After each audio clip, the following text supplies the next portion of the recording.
আমি অফিসের কাজে ঢাকা থেকে চট্টগ্রামে গিয়েছিলাম। এক সপ্তাহ পর বাড়ি ফিরে দেখি আমার 3 বছরের মেয়ে ভয়ে কাঁপছে আর তার মাথার সব চুল কামিয়ে দেওয়া হয়েছে। আমার শাশুড়ি ঠান্ডা গলায় বললেন, চুরি করলে এভাবেই শিক্ষা দিতে হয়। আমি কোনো তর্ক করিনি, মেয়েকে কোলে তুলে নিয়ে সোজা বেরিয়ে এলাম। কিন্তু সেদিন রাতে ড্রয়িং রুমের গোপন সিসিটিভির ফুটেজ দেখে জানতে পারলাম আসল চোর এতদিন আমাদের বাড়িতেই ছিল। শাশুড়ি রেহানা বেগম বললেন, ছোটবেলায় চুরি করলে লজ্জা দিতে হয়, তাহলেই মানুষ হবে। তার কণ্ঠে কোনো মায়া ছিল না। আমি তখন আমার 3 বছরের মেয়ে আয়রাকে বুকের মধ্যে শক্ত করে জড়িয়ে ধরে আছি। ওর সুন্দর কোকড়ানো চুলগুলো নেই, পুরো মাথা ন্যাড়া করে দেওয়া হয়েছে। ছোট্ট হাত দুটো ভয়ে কাঁপছে। আমি মাত্রই অফিসের কাজে চট্টগ্রাম থেকে ঢাকায় ফিরেছি। পুরো 1 সপ্তাহ বাইরে ছিলাম। প্রতিদিন রাতে ভিডিও কলে আয়রা আমাকে একই কথা বলতো, আম্মু আমার জন্য ক্যাডবেরির টেডি চকলেট আনবা তো? আমি হেসে বলতাম, অবশ্যই আনবো মা। ভাবছিলাম বাসার দরজা খুলতেই ও দৌড়ে এসে আমাকে জড়িয়ে ধরবে, কিন্তু বাসায় ঢুকেই দেখি জানালাওয়ালা বারান্দায় খালি পায়ে দাঁড়িয়ে আছে আয়রা। জানুয়ারির ঠান্ডা বাতাস ঢুকছে, গায়ে শুধু একটা পাতলা পায়জামা, দেয়ালের দিকে মুখ করে দাঁড় করিয়ে রাখা হয়েছে তাকে। মাথার কামানো জায়গাগুলো লাল হয়ে আছে। আমার কণ্ঠ শুনে সে ধীরে ধীরে ঘুরে তাকালো আর বলল, আম্মু। তারপরেই কান্নায় ভেঙে পড়ে বলল, আমি কিছু চুরি করি নাই। আমার বুকটা হু হু করে উঠলো, হাতে থাকা সব ব্যাগ মেঝেতে পড়ে গেল। আমি দৌড়ে গিয়ে ওকে কোলে তুলে নিলাম। ওর শরীরটা বরফের মতো ঠান্ডা। আমি কাপা গলায় জিজ্ঞেস করলাম, কে করেছে এগুলা? আয়রা শুধু একই কথা বলছিল, আমি চুরি করি নাই। ঠিক তখনই রান্নাঘর থেকে বেরিয়ে এলেন আমার শাশুড়ি রেহানা বেগম, হাতে রান্নাঘরের তোয়ালে, মুখে কোনো অনুশোচনা নেই। ড্রয়িং রুমের সোফায় বসে ফোন দেখছিল আমার ননদ সুমাইয়া, আর শ্বশুর আব্দুল করিম চুপচাপ দাঁড়িয়েছিলেন। শাশুড়ি শান্ত গলায় বললেন, আমার সোনার বালা হারিয়ে গেছে, এটা আমার মায়ের স্মৃতি ছিল। তারপর আঙ্গুল তুলে আয়রার দিকে দেখিয়ে বললেন, আমার রুমে আজ শুধু ওই ঢুকেছিল। আমি হতভম্ব হয়ে বললাম, 3 বছরের একটা বাচ্চা আলমারির উপর রাখা বালা কিভাবে নেবে? ননদ হেসে বলল, বাচ্চাদের ছোট ভেবো না, চকচকে জিনিস দেখলে কি করে বলা যায়।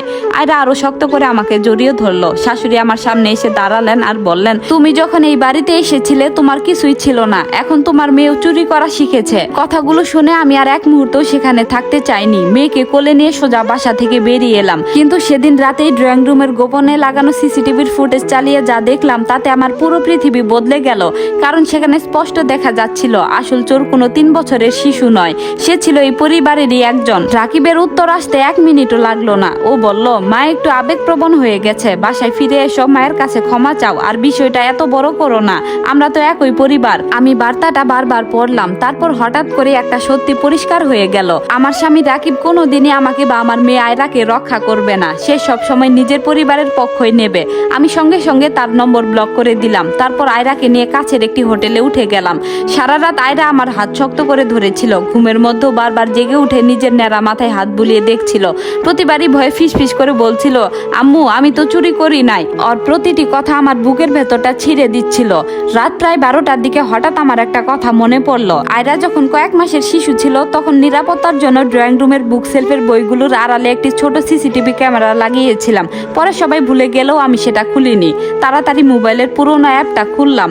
কিছুক্ষণ লোড হওয়ার পর ফুটেজ চলতে শুরু করলো। কিন্তু আমি তখনও জানতাম না পরের কয়েক মিনিটে যা দেখতে যাচ্ছি তা শুধু আসল চোরের মুখোশই খুলে দিবে না, বরং বছরের পর বছর ধরে এই পরিবারের ভেতরে লুকিয়ে থাকা এক ভয়ঙ্কর প্রতারণারও পর্দা ফাঁস করবে। সেদিন বাড়ি ছেড়ে আসাটাই আমার মেয়েকে বাঁচিয়েছিল। পারিবারিক সালিশের দিন আমরা মুখোমুখি বসেছিলাম। এক পাশে আমি, আমার আইনজীবী সাবিহা রহমান আর আমার মেয়ে আয়রা। অন্য পাশে আমার স্বামী রাকিব, শাশুড়ি রেহানা বেগম, শ্বশুর আব্দুল করিম এবং ননদ সুমাইয়া। আজ তাদের কারো চোখে আগের সেই অহংকার ছিল না। আমার আইনজীবী টেবিলের উপর একটি ভয়েস রেকর্ডার রাখলেন। তিনি শান্ত গলায় বললেন, সবাই সত্য কথাই বলবেন, এই বক্তব্য রেকর্ড করা হবে। প্রথমে সুমাইয়ার দিকে তাকিয়ে প্রশ্ন করলেন, আপনি কি রেহানা বেগমের সোনার বালা চুরি করে বিক্রি করেছিলেন? তারপর ইচ্ছা করে 3 বছরের আয়রার উপর দোষ চাপিয়েছিলেন? কিছুক্ষণ মাথা নিচু করে থাকার পর সে ধীরে বলল, জি করেছি। পরের প্রশ্ন, আয়রাকে জোর করে ধরে রেখে তার মাথার চুল কামিয়ে দেওয়ার সময় আপনিও কি সেখানে ছিলেন? সে চোখ মুছতে মুছতে বলল, জি। এরপর শাশুড়ি রেহানা বেগম স্বীকার করলেন, কোনো প্রমাণ ছাড়াই তিনি একটি নিষ্পাপ শিশুকে চোর বানিয়ে শাস্তি দিয়েছিলেন। শ্বশুর আব্দুল করিম নিজের দোষ ছোট করে দেখানোর চেষ্টা করলেন, কিন্তু আমার আইনজীবী আমার মেডিকেল রিপোর্টটি তার সামনে রেখে বললেন, একজন নারীকে তার সন্তানের সামনে মারধর করা আইনের চোখে গুরুতর অপরাধ, এটাকে ছোট করে দেখানোর সুযোগ নেই। হঠাৎ আমার স্বামী রাকিব বলল, সবাই তো ভুল স্বীকার করেছে, মামলা না করে বিষয়টা এখানে শেষ করা যায় না? আমি তার দিকে তাকিয়ে শান্ত গলায় বললাম, কোন বিষয়টা শেষ করব? আমার মেয়ের দুঃস্বপ্ন, তার ভয়, নাকি সেই মেসেজ যেখানে তুমি আমাকে বলেছিলে যারা আমার সন্তানকে নির্যাতন করেছে তাদের কাছে ক্ষমা চাইতে? রাকিব মাথা নিচু করে বলল, আমি ভুল করেছি। আমি উত্তর দিলাম, ভুল হলো বিবাহ বার্ষিকীর তারিখ ভুলে যাওয়া, কিন্তু নিজের মেয়ের কান্না শুনেও তার পাশে না দাঁড়ানো সেটা ভুল নয়, সেটা সিদ্ধান্ত। আর তুমি সেই সিদ্ধান্তই নিয়েছিলে। এরপর আমার আইনজীবী ব্যাংকের স্টেটমেন্ট বের করলেন। সেখানে স্পষ্ট দেখা গেল আমার অজান্তে আমাদের যৌথ ব্যাংক অ্যাকাউন্ট থেকে লক্ষ লক্ষ টাকা তুলে সুমাইয়ের ঋণ শোধ করা হয়েছে। রাকিব শেষ পর্যন্ত সেটাও স্বীকার করলো। আমি কোনো আনন্দ পাইনি, কারণ আমি বুঝে গিয়েছিলাম এই পরিবারের সত্যকে নয়, অপরাধীকেই রক্ষা করা হতো। আমি কয়েকটি শর্ত দিলাম। প্রথমত, লিখিতভাবে স্বীকার করতে হবে যে আয়রা কোনো চুরি করেনি। দ্বিতীয়ত, আত্মসাৎ করা সব টাকা ফেরত দিতে হবে। তৃতীয়ত, আয়রার চিকিৎসা, কাউন্সেলিং এবং মানসিক পুনর্বাসনের সমস্ত খরচ তাদের বহন করতে হবে। চতুর্থত, আদালতের মাধ্যমে আমাদের নিরাপত্তা নিশ্চিত করতে হবে। সবশেষে আমি বললাম, আমি ডিভোর্স চাই। রাকিব কাঁদতে কাঁদতে বলল, আমরা চাইলে অন্য কোথাও গিয়ে নতুন করে জীবন শুরু করতে পারি। আমি শান্তভাবে উত্তর দিলাম, সমস্যা এই বাড়ি ছিল না, সমস্যা ছিল তোমার মেয়ের একজন বাবা দরকার ছিল, কিন্তু তুমি সারা জীবন শুধু তোমার মায়ের ছেলে হয়ে রয়ে গেলে। সব প্রমাণ তাদের বিরুদ্ধে ছিল। তারা একে একে সব কাগজে স্বাক্ষর করলো। কয়েক মাসের মধ্যে আদালতের আদেশে আমাদের নিরাপত্তা নিশ্চিত হলো। সুমাইয়া টাকা ফেরত দিতে বাধ্য হলো। রাকিব আমাদের যৌথ অ্যাকাউন্ট থেকে নেওয়া সব অর্থ পরিশোধ করলো। আমি আর আয়রা ঢাকার একটি ছোট শান্ত 2 রুমের ফ্ল্যাটে নতুন জীবন শুরু করলাম। একদিন আয়রা আমাকে জিজ্ঞেস করলো, আম্মু, দাদি কি জানে আমরা কোথায় থাকি? আমি হাসলাম আর বললাম, না মা, জানে না।